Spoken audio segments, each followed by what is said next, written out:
Hello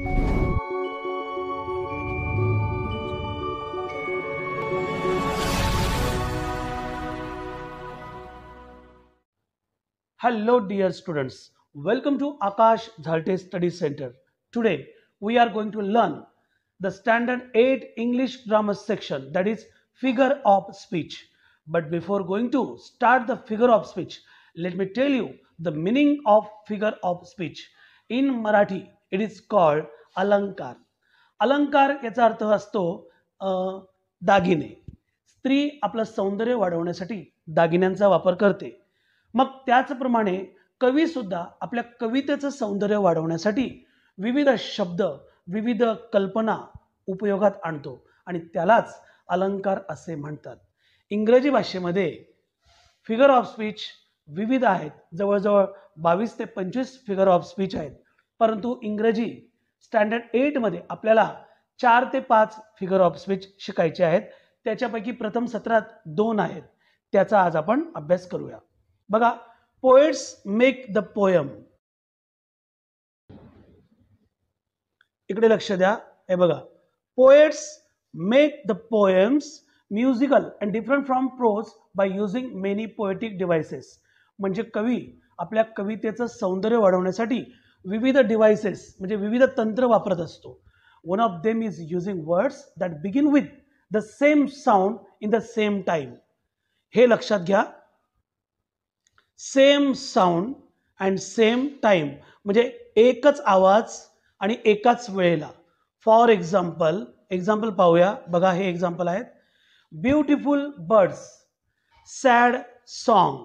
बघा, इथे बी आलेला आहे आणि इथे पण बी आलेला आहे, म्हणून ब्युटिफुल बर्ड्स. सॅड सॉन्ग, इथे पण स. Stepping stone, S. City side म्हणजे सिटी साइड म्हणजे स. आणि नो वन नोज, नो. बघा, स्पेलिंग महत्वाची नाहीये, तर आवाज महत्वाचा आहे, साऊंड महत्वाचा आहे. तुम्ही म्हणणार की ब्युटिफुलची स्पेलिंग ही आहे BAUTIFUL आणि बर्ड्सची स्पेलिंग BIRDS आहे. परंतु दोघांची स्टार्टिंग जी कन्सोनंटने झालेली आहे, बी ने, त्या बी कडे लक्ष द्यायचं आहे. सॅड सॉन्ग मध्ये एस ने झालेली आहे. स्टेपिंग स्टोन मध्ये सुद्धा एस ने झालेली आहे. सिटी साइड मध्ये जरी सी असला तरी साईटला वाचताना सच वाचतो आणि सिटीला वाचताना सुद्धा स वाचतो. तर city side, no one knows. तर अशा प्रकारचं जे फिगर ऑफ स्पीच असतं त्याला इंग्रजी भाषेमध्ये अलिटरेशन असं म्हणतात. This device is called alliteration and belongs to set of similar devices named figure of speech. Figure of speech add to the beauty of a poem. कवितेमध्ये सौंदर्य वाढवण्यासाठी फिगर ऑफ स्पीच ॲड केलं जातं. तर त्याच्यापैकी alliteration हे figure of speech आहे की ज्याच्यामध्ये एकाच वेळेस किंवा एकामागून एक येणाऱ्या शब्दांमध्ये सारखाच साऊंड येत असतो. तर तुम्हाला कवितेमधून अलिटरेशनचे उदाहरणं शोधून या 5 ठिकाणी लिहायचे आहेत. Please note, here the first sound is important, not the first letter in the spelling. म्हणजे साऊंड महत्वाचा आहे, स्पेलिंग महत्वाची नाही. आता दुसरं बघा, poets also make use of words that resemble a sound. The words are, for example, bang, swish, beep, roar, tweet. म्हणजे कवी काय करतो की काही ठराविक आवाजांसाठी रिसेंबल करतो. आपल्या कवितेमध्ये काही वेगवेगळे शब्द योजतो. म्हणजे बँग, स्विश, बीप, रोअर, ट्वीट हे जे शब्द आहेत हे विविध आवाज दर्शवतात.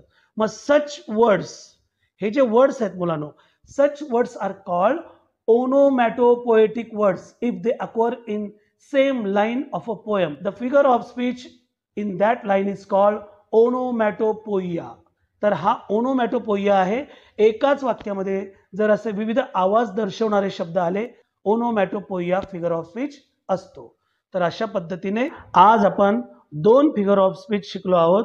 पहिला आहे एलिट्रेशन आणि दुसरा आहे ओनोमॅटोपोइया. तर या दोघांचा अभ्यास करा आणि परीक्षेला तुम्हाला अशा प्रकारचे प्रश्न येतील. Recognize the figure of speech from the following sentences. धन्यवाद. Jai Hind. Take care. Bye bye.